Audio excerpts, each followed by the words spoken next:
Infrared thermography of the mammary gland in sows with regard to health and performance.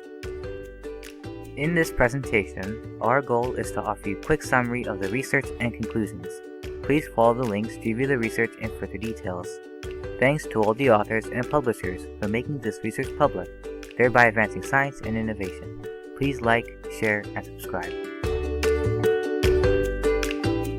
Monitoring of sows' health is the key to preventing and controlling disease in sows, and it guarantees optimal rearing conditions for piglets.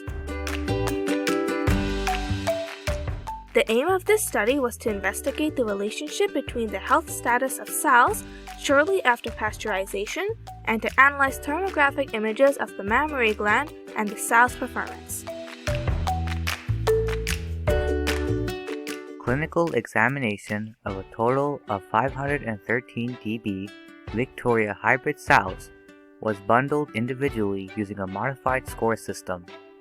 According to this, animals were divided into 3 health classes: healthy, clinically suspicious, and diseased. Simultaneously, the mammary glands were investigated by infrared thermography. Total born piglets, number of the piglets born alive, and the daily weight gain of the piglets were significantly lower in the diseased group. Regarding the results of the thermographic images of the mammary gland, significantly higher mean values of the warmest pixel was found in the diseased group, while the significantly lowest value was reported in the healthy group.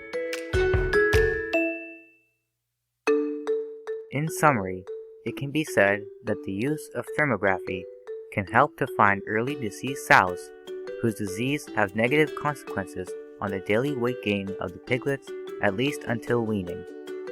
This knowledge would allow for more targeted piglet feeding in the identified sows to minimize the disadvantages to the piglets.